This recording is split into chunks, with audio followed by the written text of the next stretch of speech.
Gue lumayan kaget, banyak yang nggak tahu kalau QRIS atau KRIS itu tuh project nasional kita yang ngerjain Indonesia, dan saking suksesnya bahkan Donald Trump Amerika itu ketar-ketir. KRIS diprotes Amerika Serikat. KRIS kembali menjadi perhatian publik setelah disorot pemerintah Amerika Serikat. Bayangin perusahaan Visa atau Mastercard yang total nilainya lebih dari 1 triliun US dollar. Itu aja dibantai sama project anak bangsa. Jadi buat yang nggak tahu, KRIS dibangun tahun 2020, itu kode QR yang kalian sering lihat di warung-warung atau toko, dan connect ke semua aplikasi pembayaran, lo tinggal scan, bayar. KRIS, panjangannya Quick Response Code Indonesian Standard. Jadi toko-toko cukup taruh satu QR code, dari tukang gorengan sampai kayak toko-toko gede. Bahkan pemerintah pun dengan bangga-bangganya bilang KRIS ini salah satu proyek digital paling sukses. Tapi pertanyaannya kok bisa? Tapi sebelum gue bahas kok bisanya, kalian harus tahu KRIS itu sukses apa. Dan sedikit sejarah kenapa Donald Trump, Visa, Mastercard itu ketar-ketir banget sama mereka. Gue sih dengan pede bilang ini proyek negara kita yang paling sukses di digitalisasi pembayaran. Selain dari yang kalian rasain sehari-hari, manfaatnya untuk customer, coba kita bedah pakai data. Dari launching 2020, adopsi KRIS tuh gila banget. Tahun pertama tuh cuma ada 124 juta transaksi, nilainya 8 triliunan. Di 2024 sampai 6,24 miliar transaksi dengan 659 triliun rupiah. Berapa banyak yang pakai? Sekitar 55 juta orang Indonesia aktif pakai KRIS. Berapa toko yang pakai? 36 juta merchant. Artinya, dari puluhan juta pedagang, mayoritas UMKM itu terhubung di satu ekonomi digital lewat QR Code sederhana. Bayangin loh, di data 2024, volume transaksinya aja naik 159%. Nilainya naik 141% dibanding tahun sebelumnya. Kalau secara angka jelas, kalian harus tahu, project-project yang bisa berkembang di atas 100% per tahun itu gila banget. Bahkan kalau dibandingin sama negara lain. Again, bukan cuma Indonesia ya punya QR nasional ini. India punya yang namanya UPI, Unified Payment Interface. Brazil punya Pix, sama 2020. Thailand sukses bikin namanya Prompt Pay, launchingnya 2017. Kalau Malaysia, Do It Now QR. Singapura, SG QR, dan semuanya tuh mirip sama konsep KRIS yang kalian tahu. Bedanya, Indonesia tuh skalanya lebih besar. 36 juta merchant, itu mungkin terbesar di Asia Tenggara. Bahkan ngalahin banyak banget merchant digital lainnya dari negara tetangga. Contoh, India ya, yang negara segede itu, adopsi Bharat QR. Baru 9 juta merchant. Walaupun sekarang pasti udah lebih gede lewat UPI-nya mereka. Nah, ini benang merahnya. Kalau dibanding sama negara barat, justru menurut gue mereka yang ketinggalan. Karena mereka nggak pakai pembayaran QR. Kalau di Eropa sama US, kebanyakan orang tuh pakai tapping, either pakai kartu atau pakai HP. QR code itu bukan model utama. Jadi karena ini, wajar Indonesia tuh punya project yang bahkan ngalahin project-project dunia. Dan selain dari angka, kalian harus lihat suksesnya tuh dari manfaatnya. Inklusif, jutaan UMKM yang notabene nggak savvy aja udah pakai. Efisien, jarang kalian lihat nge-lag atau error-error. Dan skalanya nasional, literally dari kota ke desa ke pelosok. Jadi ada nggak project nasional yang sukses? Ada, dan gue bangga banget sama KRIS. Nanti kita bahas lebih detail di chapter 3 tentang kok bisa ini sukses. Tapi gini, kenapa di judul gue bilang ini project nasional yang paling berbahaya yang Indonesia punya? Karena setiap project yang sukses muncul dua hal. Satu, gesekan. Kedua, kecoa-kecoa mulai tertarik. Yaitu para politikus pengen klaim bahwa ini gua yang bikin sukses nih. Dan pas dipolitisasi, nanti kita bahas lebih lanjut. Cuma di chapter 2, project negara kita yang bikin negara Amerika ketar-ketir. Nah, ini baru muncul banyak di news. KRIS itu gila banget. Dan Amerika protes soal KRIS. Mereka tuh protesnya lewat yang namanya USTR, United States Trade Representative. Mereka bilang sistem pembayaran di Indonesia, KRIS sama GPN, itu ngegencet perusahaan-perusahaan Amerika kayak Visa sama Mastercard. Ya pasti Donald Trump tuh ngerasa terancam karena aturan main Indonesia kok sekarang berpihak ke lokal, bukan ke global. Dan kalian harus ngerti seberapa penting ini. Mungkin satu-satunya kekuatan Amerika yang mungkin susah disalip China, itu dia ngontrol seluruh sistem finansial di dunia. Tapi kalau project-project kayak gini dan negara-negara berkembang mulai berdaulat dalam sistem finansialnya, pelan-pelan Amerika jadi makin lemah. And of course mereka takut. Karena mereka ngekontrol dunia ini lewat dua perusahaan ini yang basically monopoli, Visa dan Mastercard. Ini puluhan tahun mereka dominasi transaksi-transaksi yang sifatnya non-tunai. Termasuk Indonesia. Kalau pakai kartu kredit atau debit, ya mereka tuh senang banget dapat persentase dari semua transaksi rakyat Indonesia. Tapi sejak ada KRIS, yang sebelumnya Visa pegang 57% pangsa pasar dan Mastercard 26%, dua-duanya turun ke 38 dan 24%. Yang sebelumnya volumenya hampir 100 miliar dolar, disalip sama KRIS yang di 2024 volumenya 43 miliar dolar. Pelan-pelan dua perusahaan itu bakal mati di Indonesia menurut menurut gua, yang lebih penting kenapa Kris bisa sukses, karena standar lokal ini ngizinin semua aplikasi domestik yang kalian tahu dari GoPay, OVO, Dana, ShopeePay, sampai mobile banking, BCA, Mandiri, BRI, semuanya tuh saling terhubung. Yang bikin Visa sama Mastercard panik, karena skema biayanya Kris juga lebih murah dibanding kartu kredit. Contohnya ya, untuk UMKM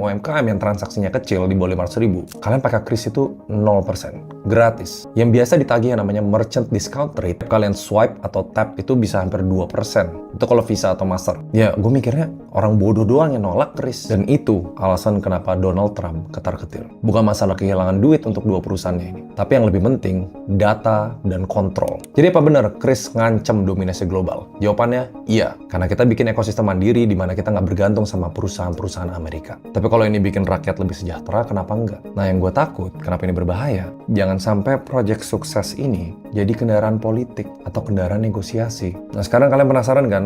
Kok bisa sih ada satu proyek negara yang saking suksesnya bahkan asing pun ketar-ketir? Siapa di balik Kris? Nah, fun fact-nya, yang kita mungkin udah semuanya tahu, asal nggak dipolitisasi, asal nggak dikorupsiin, asal orang-orangnya becus, harusnya proyek-proyek itu sukses. Tapi kan pertanyaan yang paling kritis, emang ada proyek nasional yang didukung sama pemerintah yang nggak dipolitisasi? Nah, ini menarik ya. Ternyata ada. Karena Kris ini nggak lahir tiba-tiba, tapi bagian dari visi sistem pembayaran Indonesia 2025. Dan ini direncanain sama Bank Indonesia di Mei 2019. Yes, jadi jawaban singkatnya iya.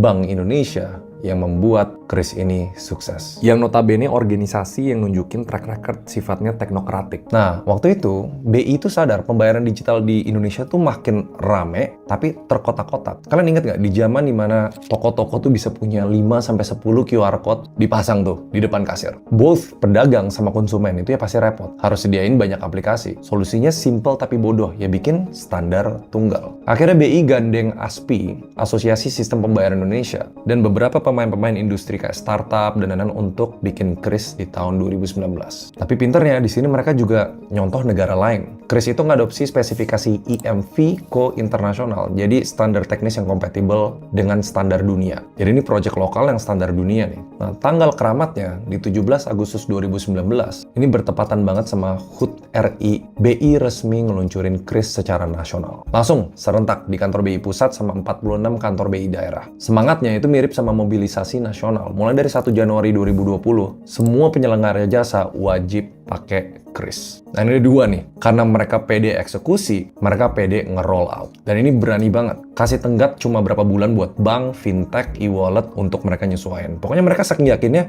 udah lu ikut aja. Untungnya, mayoritas pemain itu ngedukung. Karena startup-startup juga capek harus banyak QR code di toko-toko. Nah, akhirnya BI sama tim payment systemnya, pas launching mereka bawa datanya Kris. Jangan lupa ada ASPI juga sebagai kolaborator industri. Semua dikumpulin dari bank-bank, fintech, semuanya duduk bersama. Even pas launching, dipastiin bahwa transaksi ini bisa lancar, routing antara semua sistem dari fintech ke bank dan lain-lain. Akhirnya, dari semua eksekusi yang bikin mereka confident, dan semua pemain yang ikut serta, OJK, Kemenkeu, dia juga dukung secara regulasi untuk nyambung ke keuangan formal. Keluarin aturan PADG nomor 21 18 tahun 19. Ini contohnya, proyek pemerintah yang bisa sukses. Kuncinya apa? Involve pelaku-pelaku industri. Dia ikut serta bikin banyak loh, dari bank-bank gede kayak Mandiri, BCA, BRI, BNI, semua e-wallet, GoPay, OVO, Dana, Link Aja, ShopeePay, bahkan pemain-pemain niche itu diajak juga, Sakuku, Doku, SPayLater. Dan analoginya, semua pemain-pemain industri pakai prinsip yang cuma Indonesia punya, yaitu gotong royong. Pas udah bikin,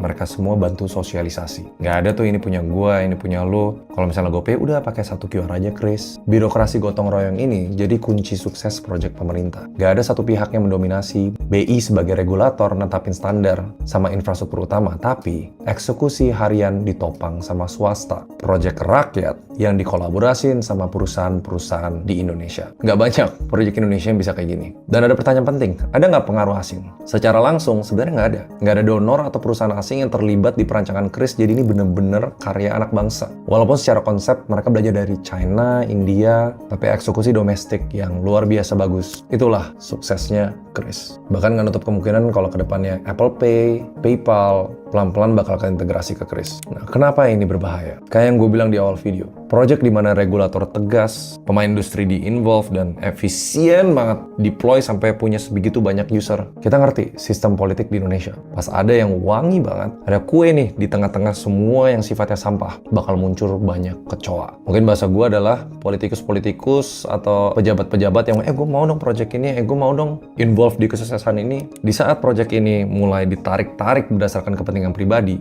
aduh, gue sayang banget sih kalau project andalan kita nih jadi kendaraan politik, dan we know itu nggak bakal end well. Sistem pembayaran kayak Kris, menurut gue jangan ada drama, jangan ada politiknya. Sesuai sama nilai-nilai yang dipegang sama BI, yaitu organisasi yang teknokratik, user-centric, tapi apapun project yang nyentuh jutaan orang pasti dilirik politik. Nggak sampai sini doang. Kris ini bakal berkelanjutan, gue berharapnya sih puluhan tahun sampai ratusan tahun. Karena banyaknya data publik yang susah untuk dicari, salah satu inisiasi barunya Kris itu Kris Tap. Kalau QR orang udah ngerti, butuh 2-3 detik terus dia bakal nge-scan. Kalau Tap pakai NFC, pakai HP kalian nih, kalian ke toko tinggal itu cuma 0,3 detik klaimnya. Dan itu masih banyak perkembangannya. Bayangin kalau misalnya politik udah mulai masuk, possible nggak Kris jadi alat distribusi bansos, syarat penerimaan subsidi, bagian dari program unggulan pemerintah? Belum lagi kalau data-datanya disalahgunain, pas politik udah campur aduk. Gue mau dong data-data pembeli di daerah sini buat jadi pendukung gue mau dong data-data transaksi di sini buat gue ngelakuin kampanye.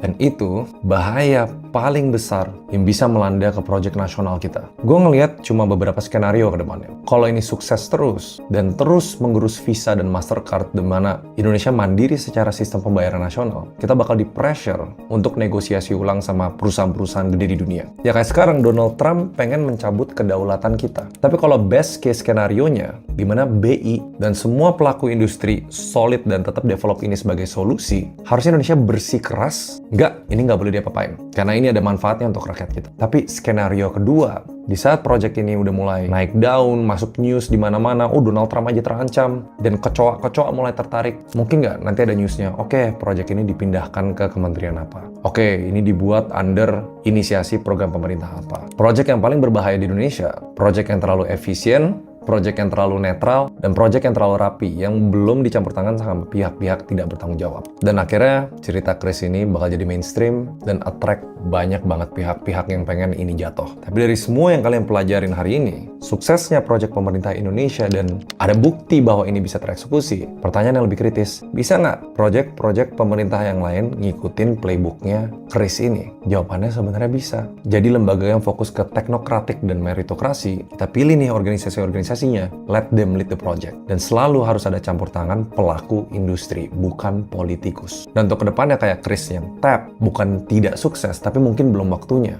Atau jangan-jangan udah mulai ada campur tangan, karena secara perkembangannya memang lebih lambat dibanding Kris yang QR itu. Apa jangan-jangan lagi dijegal sama Donald Trump? Janganlah ya, semoga pejabat-pejabat ini nggak bikin deal di belakang layar, terus malah bikin project ini jadi hancur. Menurut kalian gimana? See you guys next video. Bye-bye.